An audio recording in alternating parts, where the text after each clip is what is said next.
నమస్కారం గురువు గారు. సరేనా?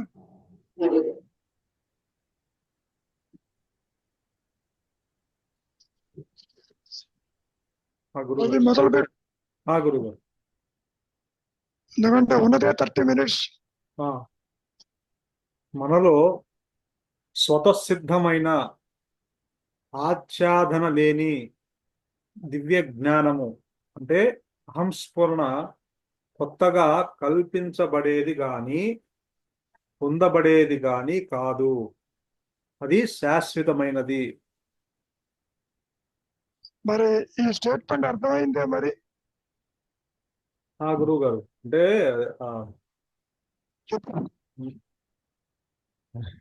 అదే మనం రోజు చెప్పుకునేది అయినా అది అంటే మనకి ఏదైతే ఉన్నదో నీ స్వరూపము అహంస్ఫురణ అది నువ్వు సాధించాలేమో, దాన్ని సాధించాల్సిన అవసరం లేదు. పైగా నువ్వు అది విడిగా పొందాలనుకుంటున్నావు, అలా కాదు, అలా కుదరదు. అది నీవై ఉన్నావు కాబట్టి అది నీలోనే స్వతసిద్ధంగా ఉంది. ఇప్పుడు కూడా నీవు అదే ఉన్నావు అని చెప్తున్నారు గురువు. బాగానే ఉంది. జీవుడికి అహంస్ఫురణ ఒకటి ఉన్నదని తెలుసునా? తెలియదు, ఎప్పటికీ తెలియదు గురువు గారు. తెలిస్తే గొడవ లేదుగా. అవును, తెలిస్తే ఇన్ని ఇంట్లో ఉన్న విషయం బాగా తెలుసు, బ్రతుకు కనపడుతుంది అన్నావు అనుకో, గుర్తుపడతావు. ఆ విధంగా ఉండదు. మనం ఇక్కడ ఎంత చెప్పుకున్నా నీవే అదేను, నీవు దేహం కాదు. ఏ ఆచ్ఛాదన లేకుండా, ఏ కవరు లేకుండా, ఏ అబ్స్ట్రక్షన్ లేకుండా స్ఫురణ ఒకటి ఉన్నది. ఎట్లాగూ ఎన్ని మాటలు చెప్తున్నాను ఆయన, ఇవన్నీ కూడా చెమటికి శంకు వదినట్లే ఉంటాయి. చెప్పమంటే నేను అదే అంటాం, అంతవరకు అదే అంటే తెలియదు. వెలుగా చదువు. మనలో స్వతసిద్ధమైన గురుగారు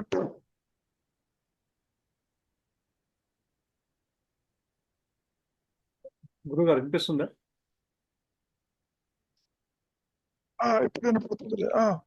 మనలో స్వతసిద్ధమైన ఆచ్ఛాదన లేని దివ్య జ్ఞానము అంటే అహంస్ఫురణ. మనలో అంటే మనలో అంటే ఏమిటి? మనలో ఉన్నది అన్నది బాగానే ఉంది. మనలో అంటే ఏమిటి? అంటే నీలో అన్నట్టు తీసుకోవాలి గురువుగా. అదే అంటే మనలో అంటే అది అదే అందరి గురించి చెప్తున్నావు కాబట్టి నీలో నీ నీ నీ నీ హృదయం. అది కాదు పాయింట్. ఇక్కడ హృదయ సంగతి తెలియదు జీవుడికి, అహంస్ఫురణ తెలియదు. మనలో అంటున్నారు. అవును, మనలో ఉన్నది, నీలో ఉన్నది, నాలో ఉన్నది అంటే ఎప్పుడు తీసుకోవాలి? మనలో అంటే దేహంలోనా, మనస్సులోనా, ఎక్కడ? మనలో అంటే ఏమిటి?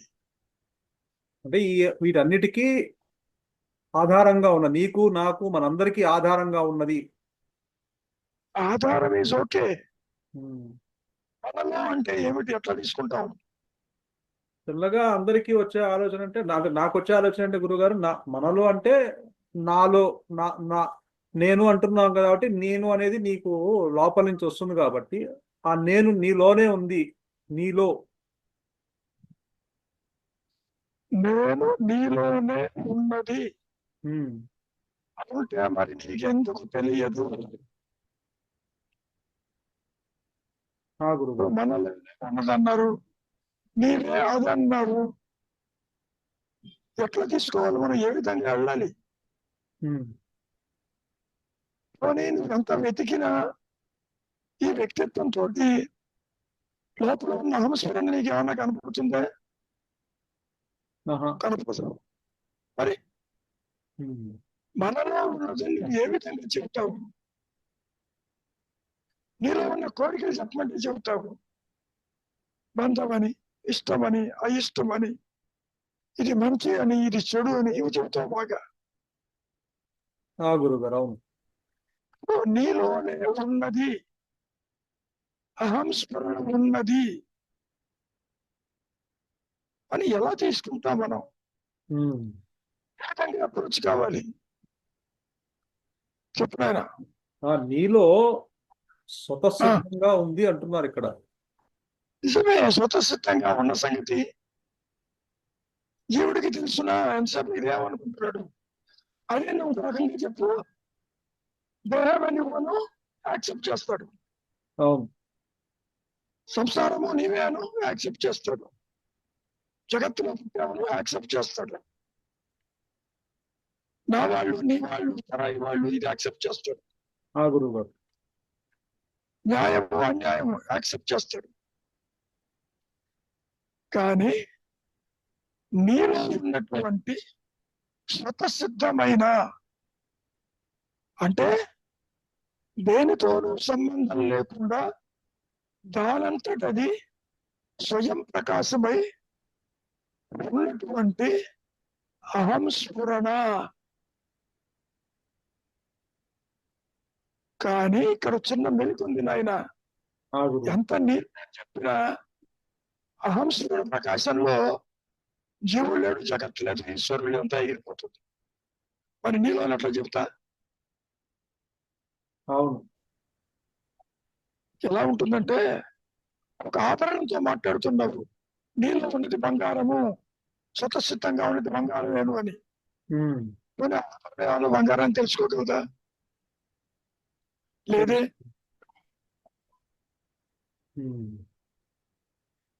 స్వతసిద్ధము అంటే స్వయం ప్రకాశము, ఇంకోళ్ళు తెలుసుకునేది కాదు, తనకు తాను ప్రకాశం అవుతూ ఉన్నది. స్టేట్మెంట్ లో ఎక్కడ పొరపాటు లేదు. But who has to identify that? That is the point. You cannot identify Atma with your little knowledge. జ్ఞానం ఇక్కడ ప్రపంచ నాలెడ్జ్ కాదు. అవును. ఎట్లా, ఏ విధంగా మనం అదే అంటే ఇక్కడ నాలో స్వతసిద్ధంగా ఉంది, అట్ ది సేమ్ టైం ఆ ప్రకాశంలో ఈ ఈ మాయా నేను ఉండదు అంటే ఇక అది దీంట్లో లేనట్టే కదా. అంటే ఇది ఉన్నప్పుడు ఇప్పుడు కూడా అది ఉన్నా కూడా అది ప్రకాశిస్తున్నా వీడు లేడు కదా అక్కడ. ప్రకాశిస్తుందా నీకు తెలియటం లేదు తప్ప ఆ ప్రకాశం మన లేదంటానికి నీకు అథారిటీ లేదు, అవకాశం లేదు. అవకాశం లేకపోయినా ఉన్న సత్యం అదే కదా గురువు గారు. అదే కదా అంటున్నావు మళ్ళీ మానసికంగా. అదే అవగాహన. Shankara says, whatever Maharshi says, whatever I speak, you are accepting. అవునవును, అంటే అవగాహనతో you are accepting. అవును. నీవు ఆత్మవి, yes you are accepting. ఆత్మను you are accepting. ఆత్మ అంటే ఏంటో తెలియదు, పైగా ఆచ్ఛాదన లేకుండా, ఏ అబ్స్ట్రక్షన్ లేకుండా, ఏ కవర్ లేకుండా అది ఉన్నదని చెప్తే మరి నువ్వు ఎలా అర్థం చేసుకుంటావు, ఎలా ముందుకెళ్తావు?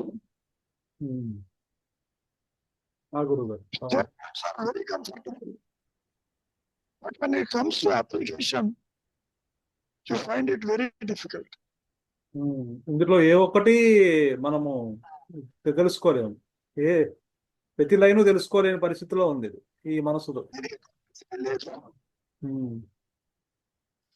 నీవే అది అన్నారు వాక్యం, నువ్వు ఎలా తెలుసుకుంటావు దాన్ని?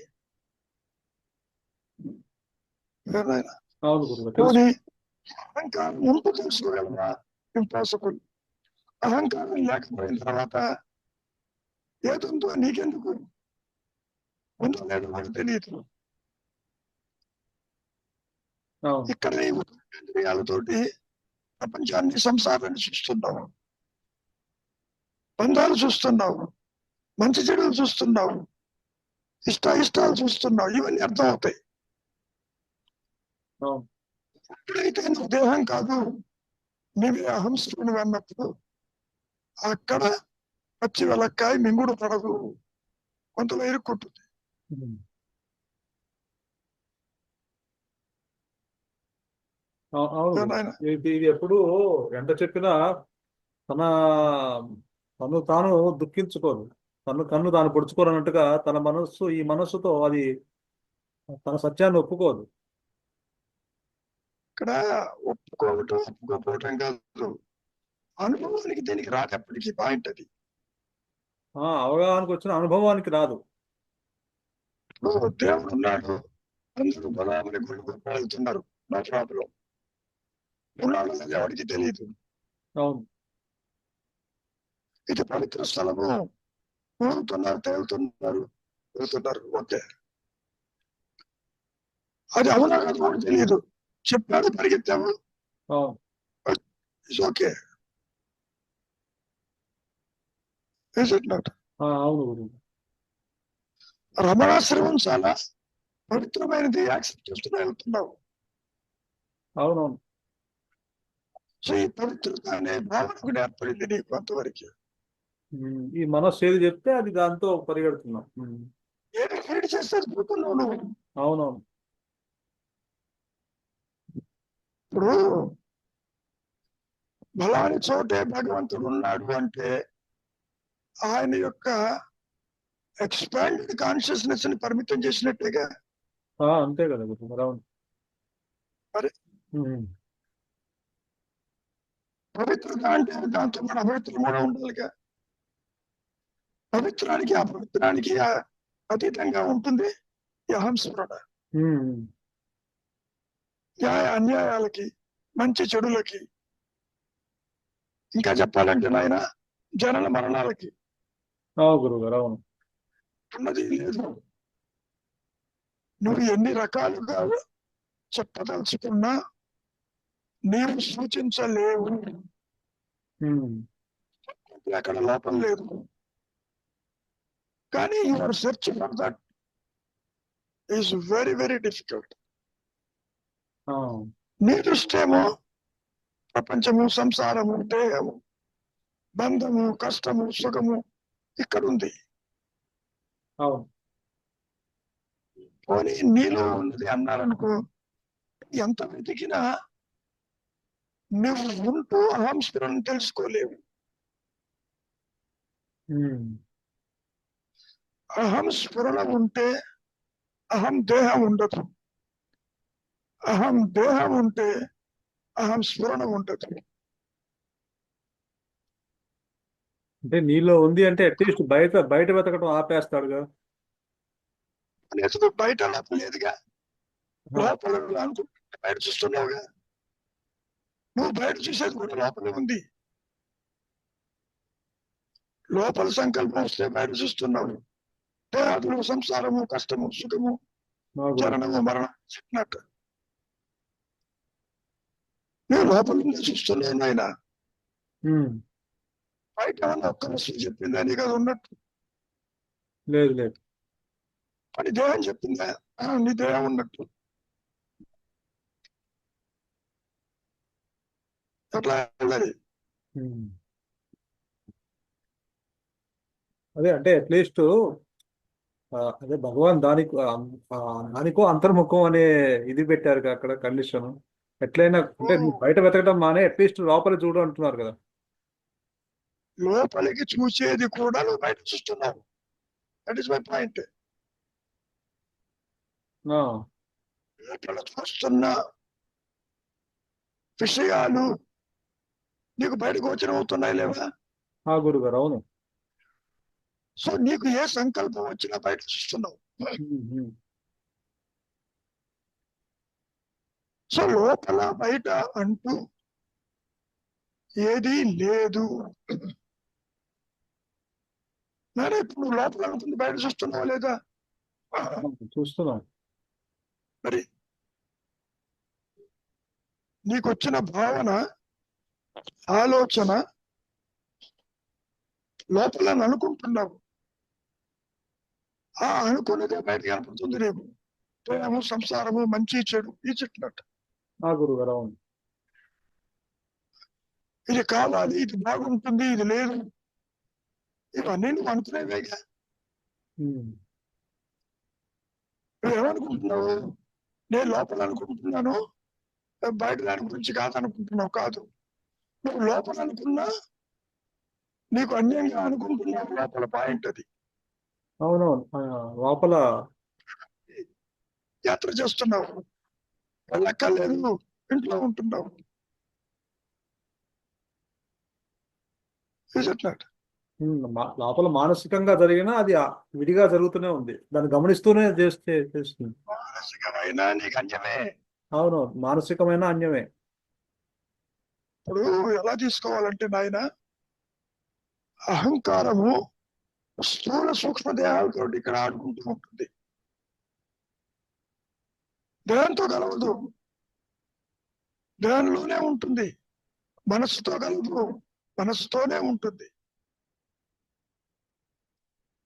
స్థూలము సూక్ష్మము ఈ రెండు కూడా జడమైన దేహాలు. ఆ, మనస్సు కూడా జడమేను, దానికి ఎక్స్ట్రా ఏం బెనిఫిట్ ఏం లేదు. ఉమ్, మనస్సు అంటే ఏమిటి? ఆలోచన సమూహం. కలలు కంటావు, ఆలోచిస్తావు, you dream so many things. అవును. ఈ డ్రీమరు అహంకారము, మాయా అనేది. అవును. పేరుకు ఒకటే ఉంటుంది. మనస్సన్నా, అహంకారం అన్నా, వ్యక్తిత్వం అన్నా, నేను నాది అన్నా, నేను దేహం అన్నా, అంతా ఒకటే. ఆ గురుగారు అవును. ఎవరు కలగంటున్నాడు? నేను కలగంటు. నేనెవరు? మరి మనస్సుతో చేరినప్పుడు కదా కల. అవును. అదే మనస్సుతో వాడు నిద్రిస్తున్నాడు, అదే మనస్సుతో ప్రపంచాన్ని చూస్తున్నాడు, అదే మనస్సుతో కలలు కంటున్నాడు. ప్రపంచాన్ని చూడటానికి బాడీ మైండ్ కాంప్లెక్స్ కావాలి. ఇక్కడ జాగ్రత్త అవస్థలో స్థూల దేహంతో జగత్తు చూస్తున్నాడు. అవును. దేహము లేక జగత్తును చూచిన వాళ్ళు ఉన్నారా అని ప్రశ్నించాడు మహర్షి. దేహత్వబుద్ధి కలిగిన తర్వాత కదా నువ్వు ప్రపంచము ప్లేసెస్ చూస్తున్నది. అవును. అవును గురుగారు. మరి ఇవన్నీ ఎక్కడున్నాయి? నీలోనే ఉంది. నాలో మనస్సు, నాలో. That's all your thought. ఒక్కడి బాగా గుర్తుపెట్టుకుని ఆయన, నీకు అన్యంగా నువ్వు ఏది చూసినా దట్ ఈస్ యువర్ థాట్. అది మానసికమైన బయట బాహ్యమైన. అవును. అన్యముగా నీకు విడిగా నువ్వు దేనిని దర్శించినా అది అసత్యం కావచ్చు, సత్యం కావచ్చు, వేరే సంగతి. ఆ గురువు గారు. నీవు విడిగా ఉంటూ దర్శిస్తున్నావు, అది పూర్తిగా మాయాజనితము. నువ్వు దేన్ని దర్శించడం లేదు, నీవుగా ఉన్నావు. నీవు అంటే ఆత్మగా అక్కడ ఉంటాం కాదు నాయన. అది అర్థమైంది గురువు గారు. అంటే బ్లాంక్నెస్ గా కాదు. కాదు. ఏమీ లేని స్థితిలో ఉన్నాడుగా. నాయన ఏమీ లేని స్థితిలో అయినా సరే వాడు ఆ ఏమీ లేని స్థితిని చూస్తున్నాడు. వీడున్నట్టు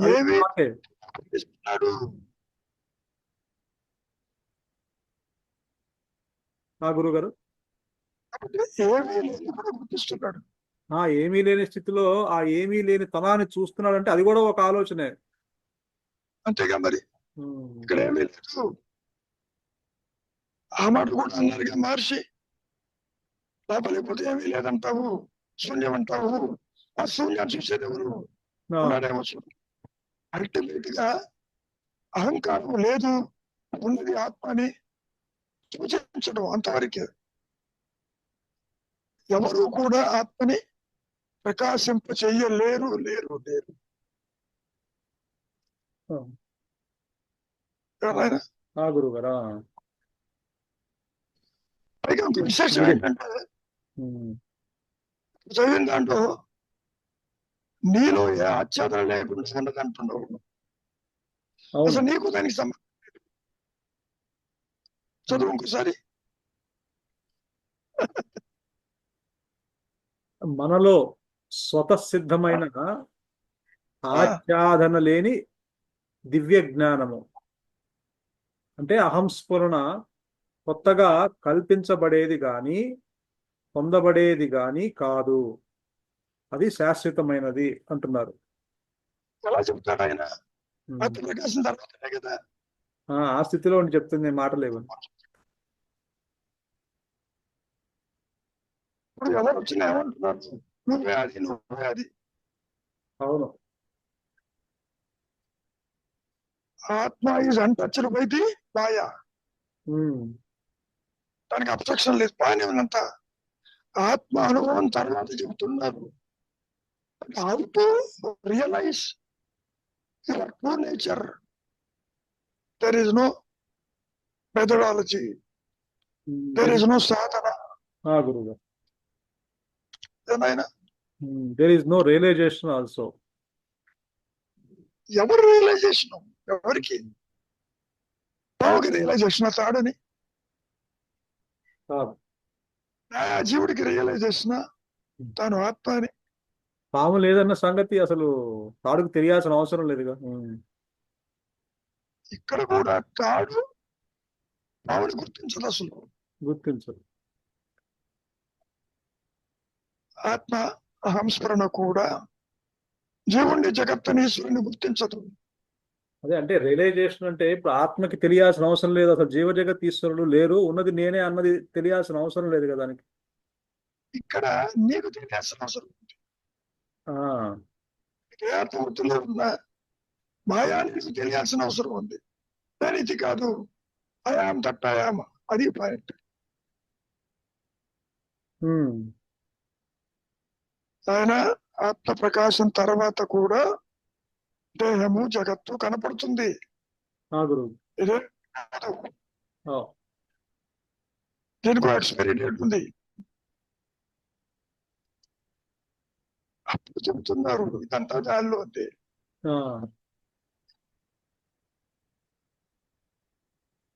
కృష్ణ పరమాత్మ అర్జునుడితో ఏమన్నాడు? అగ్ని దహింపదు, వాయువు ఆర్పివేయలేదు. ఇన్ని కబుర్లు చెప్పాడు కదా. మరి ఇన్ని చెప్పిన తర్వాత మరి ఆత్మని అందించచ్చుగా, ఎందుకు ఇవ్వలేకపోయాడు? శరణుడు అన్నారు అంతే. నన్ను శరణుడు అన్నాడు. నీ ఆత్మకి నీకే అదే వచ్చిన వారికి మాయం చేయదన్న. అదే అది చెప్పాడే తప్ప అర్జునుడికి అందించలేకపోయాడు. కృష్ణ పరమాత్మే కాదు, ఈ మాయలో ఎందరూ అవతార పురుషులు వచ్చినప్పటికీ కనిపించే వాళ్ళకి ఏమీ అందించరు, సూచిస్తారు. Krishna knows what is what, but he cannot pass on that to the others in the Maya. అంటే ఒక్కోసారి అనిపిస్తుంది గురువు గారు, అంటే ఇప్పుడు జ్ఞాని అని చెప్పుకున్నాం అనుకో గురువు గారు, దగ్ధబీజ మనసు అదే అంటే జ్ఞాని అని చెప్పుకుంటే, జ్ఞాని అంటే అర్థం ఆత్మలో సంసితుడైన వాడు, ఆత్మగా నిలబడిన వాడు అని చెప్పుకున్నా కూడా, ఇప్పుడు అవతల పక్క ఉన్న ఆ జీవుడికి దగ్ధబీజ మనస్సుతోనే అందించవచ్చు కదా, జ్ఞానిగా ఉన్నాడు కదా. అంటే ఒక్కసారి అట్లా డౌట్ వస్తూ ఉంటుంది. దగ్ధబీజ మనస్సుతో అందిస్తున్నాడు ఇప్పుడు, ఇది కాదని ఆత్మని కాదు. దగ్ధబీజ మనస్సు చెబుతున్నాడు లేదని, నీకు బలం లేదని, రాజలోకాలు లేవని, నువ్వు నేను ఇవన్నీ చెప్పాడుగా. ఇన్ని చెప్పిన నువ్వు తెచ్చుకుంటున్నావు. అంటే మళ్ళీ అక్కడ లేని జీవుడికి ఏమందిస్తాడన్న ఇది కూడా వచ్చేస్తుంది. అవును, సూచించారు. అర్జున నువ్వు నేను పుట్టలేదు, రాజలోకాలు లేవు, ఇక ముందు ఉండవు, అంతకంటే ఏమందిస్తాడు? ఉమ్, ఆత్మ ఒకటే ఉంటే అన్యత్వం లేకపోతే అర్జునుడు ఎవరు, కృష్ణుడు ఎవరు? మరి మిగిలిన వాళ్ళకి కూడా అందించాలిగా. అవును. మరి ఎలా కుదురుతుంది? ఉమ్. కాబట్టి నీ కోరిక బాగానే ఉంది. అంత పెద్ద భాగ్యాన్ని అంటే దగ్గర మనస్సు నన్ను ఎత్తిని చేయబెట్టు, చేసేసు అదే అంటే ఆయన. అంటే చదువుకున్న తర్వాత కాకరకాయని కీకరకాయ అన్నట్టుగా మళ్ళీ అలా ఉంటుంది గురువు. ఉమ్, కుదరదు. అందుకనే మహర్షి స్పష్టం చేశారు, గురువు అందించడు, గ్రంథాల్లో ఉండదు, అవును. ఇతరులు ఇవ్వరు, పైనుంచి ఊడిపడదు. మరి దగ్గర పేజీ మనస్సు అంతకంటే ఏం చెబుతారు నీకు? ఉమ్, ఉమ్. ఏమో, ఆయన గ్రేట్, నాకెందుకు ఆత్మజ్ఞానం ఇవ్వాలంటున్నావు? ఆయన అది ఇచ్చే కదా బొమ్మ. అవును, భగవాన్ దగ్గరకు కూడా వచ్చారుగా, నాకు ఎప్పుడు ప్రకాశింపజేస్తావో చెప్పు అని. అవును. కుదరదు. అందుకనే ఆ ఉच्चतर శక్తి యొక్క అనుగ్రహము చేతనే ఎంటైర్ థింగ్స్ అక్కడుండి ఇక్కడ కాదు. గురువు గారు. అవును. You are only agent to that higher power. అవునవును. నీకు సత్యం ప్రకాశింపజేశాను, నువ్వు కావాలంటే ఉమ్, చెప్పు అందరికి. అవును. కానీ నీవు మాత్రం ఆత్మజ్ఞానం ఇవ్వలేవు. ఇది పాయింట్. అది నేను ఇవ్వాలి. శంకరునికి ఇచ్చినట్టు, క్రైస్ట్కి ఇచ్చినట్టు, ఆ, బుద్ధుడికి ఇచ్చినట్టు నేను డిసైడ్ చేస్తాను. Um. Are getting the point? అర్థమైంది గురువు గారు. కానీ అంటే సెల్ఫ్ రియలైజేషన్ అంటే అయిన తర్వాత ఆ ఆ హయ్యర్ పవర్ తనే కదా, హయ్యర్ పవర్ స్వరూపమే తనే ఉన్నాడు కదా. ఉన్నప్పటికీ um. You are only agent. Oh, okay. God అన్నాడు క్రైస్ట్ కూడా. ఆహా. I'm not God, God. అవునవును. నిజంగా నాకే గనక ఆ శక్తులు ఉంటే మహర్షి దగ్గర వచ్చిన వాళ్ళందరికీ కూడా ఇచ్చేవాడిగా జ్ఞానం. అవును గురువు. ఎందుకు ఇవ్వలే? ఉమ్. కుదరదు. కుదరదు. నిన్ను బాగా గుర్తుపెట్టుకున్న ఆయన, ఉच्चतर శక్తి నీలో ప్రకాశించిందంటే నీకు ఒక రోల్ అప్పు చెప్పింది. అవును. నా దగ్గరికి వచ్చే వాళ్ళకి మంచి చెడు చెప్పి ధర్మాన్ని వేడకుండా అనాత్మ జ్ఞానం బోధించు, ఆత్మజ్ఞానం కాదు. అవును గురువు, ఏది కాదో అది చెప్పండి. అంతవరకే. ఉమ్. అంతేగాని నీకు ఆత్మజ్ఞానం అనే ప్రాపర్టీ ఇచ్చాను, కనిపించిన వాళ్ళందరికీ కూడా డిస్ట్రిబ్యూట్ చేయమల్లే. అవునవును, అది కుదరదు. ఉమ్.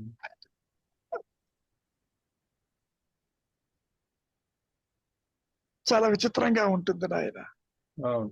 బోధయుక్తము కాదు, మానసిక పరిధిలో అది ఉండదు. ఇక్కడ ఎలా ఉంటుందంటే నాయన, ఒకటే నేను ఉంది కాబట్టి శుద్ధ సత్వ మనస్సే ఆత్మ అని చెప్పి కంక్లూజన్ చెప్పుకోవడమే గాని నీ చేతిలో అది ఉండదు. గురువు. It is the higher power. ఏ విధంగా చెయ్యి అది డిసైడ్ చేస్తుంది. లేకపోతే అందరూ రమణ మహర్షిలాగా తయారేవాళ్ళుగా ఎందుకు కాలేదు? అవునవును. మరి సిస్టర్ జీసస్ క్రైస్ట్ కావచ్చుగా, ఎందుకు కాదు? Um. Why only to Buddha, why not to all the creations? కాబట్టి నాయన, ఆ అహం స్మరణ, ఆ హయ్యర్ పవర్, ఆ ఉच्चतर శక్తి, no doubt it does everything, but it will not dispense with the power of realization to anything in the Maya. గురువు గారు. అవును. అదే ఆ సమయము సందర్భం వచ్చినప్పుడు అది తనకు తానుగా ప్రకటించుకుంటుంది. తప్ప నాయన రవికుమార్ నువ్వు చాలా సిన్సియర్, ఇది నీకు ఇస్తున్నాను, నీ దగ్గరికి వచ్చిన వాళ్ళందరికీ పంచిపెట్టని ఇవ్వదు నీకు. అది కుదరదు గురుగారు. ఎందుకు ఇవ్వదు? You are not apart from that higher power. అది కూడా ఇంపార్టెంట్, అది కూడా కరెక్టే. దానికి అన్యంగా లేదుగా. అవును, ఇవ్వటానికి అన్యంగా లేదుగా. అవును.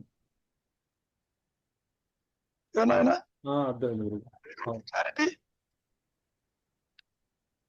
కాబట్టి wait is the grace showers, that's all.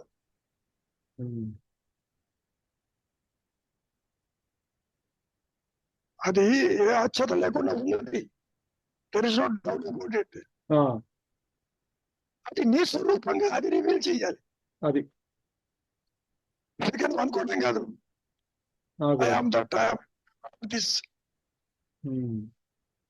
అదేను ఉన్నది అదేను, నువ్వు ఎంత జపం చేసినా ఉపయోగం లేదు.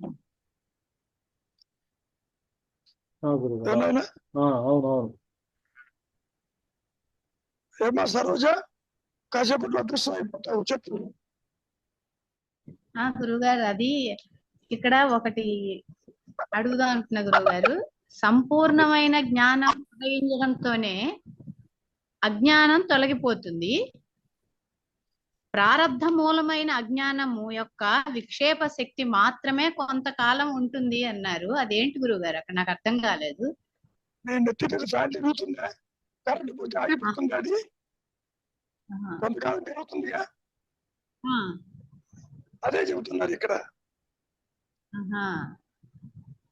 ఆత్మ ప్రకాశమైన దేహము జగత్తు ఎగిరిపోతూ 1950 దాకా ఉన్నదా మహర్షికి. అంటే ఇక్కడ అదనమాట, ప్రారబ్ధ మూలమైన అజ్ఞానం యొక్క విక్షేప శక్తి అంటే అదనమాట. ఈ దేహము సంసారం అవి కనపడుతుంటాయి. స్వరూప అజ్ఞానముతో అజ్ఞానం అని గోల పెట్టి అంతరించిపోతుంది, కానీ దేహము సంసారం కనపడుతుంది.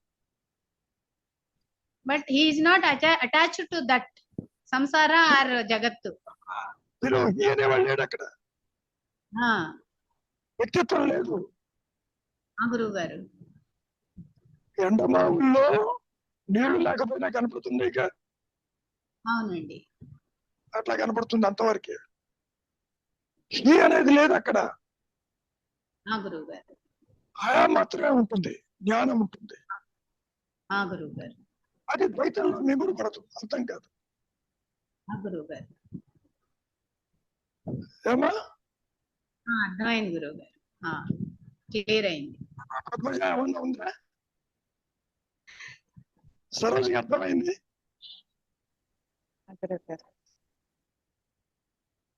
నాకు ఈ డౌట్ అంటే మొన్న కూడా అడిగాను గురుగారు. అంటే ఈ మాయలో జీవుడికి ఇంతమంది కనపడ్డము దాని యొక్క లక్షణమైన, అంటే జీవుడి యొక్క లక్షణమైన అది. అంతేగా మరి. జీవుడు అంటే నేనంటే దేహం అనుకున్న వాడికి దేహ సముదాయాలు కనపడతారు. స్థూల దేహానికి జగత్తు కనిపించింది కదా, జగత్తులో జీవరాశులు కనపడుతున్నాయి ఇక. గురుగారు, నేను దేహత్వ వచ్చిన తర్వాత కనపడుతుంది, లేకపోతే కనపడుతుంది. అదే అదే దాని యొక్క లక్షణం కాబట్టి ఇంతమంది కనబడుతున్నారు. కాదమ్మా, దేని లక్షణం? దేహాత్మ లక్షణం. అదే గురుగారు, జీవుడికి అంటే బ్యాలెన్స్ లేదు అక్కడ.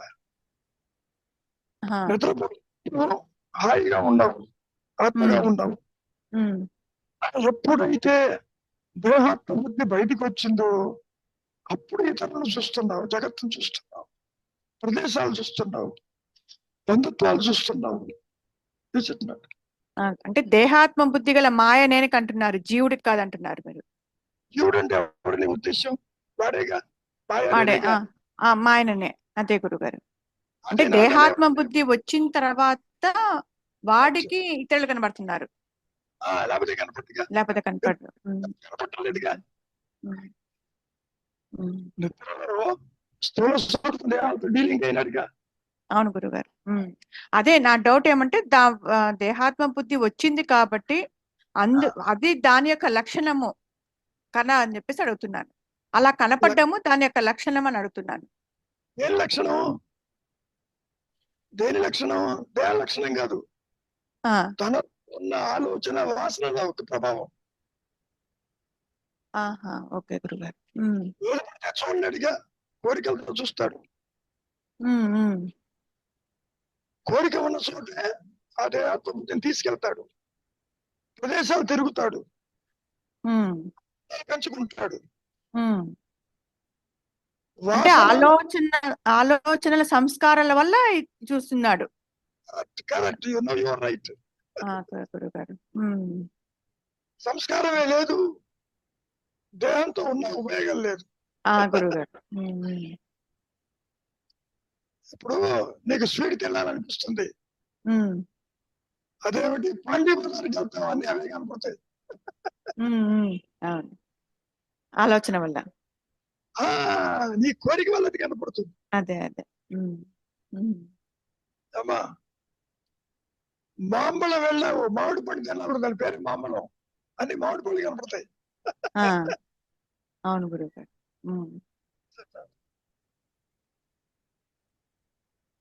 సెంట్రల్ స్టేషన్కి వస్తావు, అన్ని రైళ్లే కనపడతాయి. మూడు మార్కెట్కి వెళ్తావు, అంతా కూడా సెకండ్ హ్యాండ్ గుడ్స్ కనపడతాయి అక్కడ. గురుగారు. అంటే నీ ఆలోచనే, నీ వాసనే, నీ అలా కోరిక కనబడుతుంది. ప్రొజెక్ట్ చేస్తుంది. ఎందుకని? ప్రొజెక్ట్ చేస్తుంది. నువ్వు అనుభవించాలి కాదు కనపడుతుంది. ఓకే. ఏమో మార్కెట్ లో ఎన్నో ఉంటాయి, అన్ని నువ్వు అనుభవించావు. అవును గురుగారు.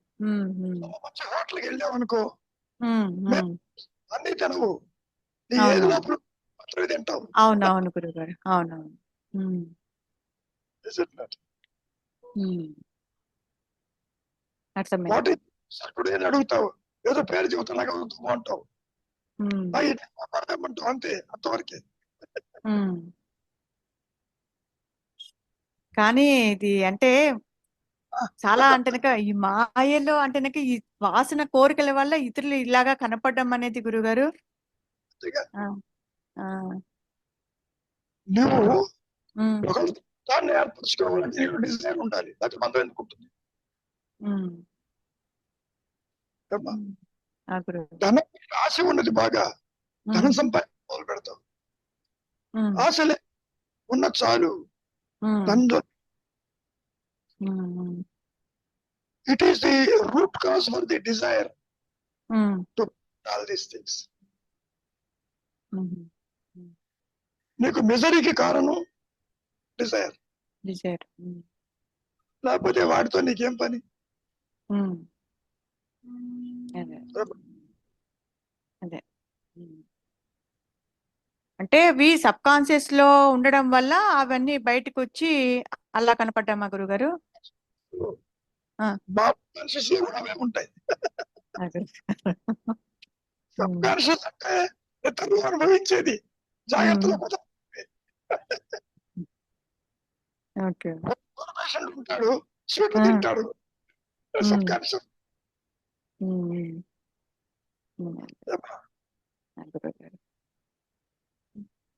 పాయింట్ అర్థమైంది గురుగారు. కాబట్టి నీవు తెచ్చుకున్న సంస్కార వాసనలే అటువైపుకి లాక్కెళ్తాయి, లేకపోతే లాక్కెళ్ళదు. అదే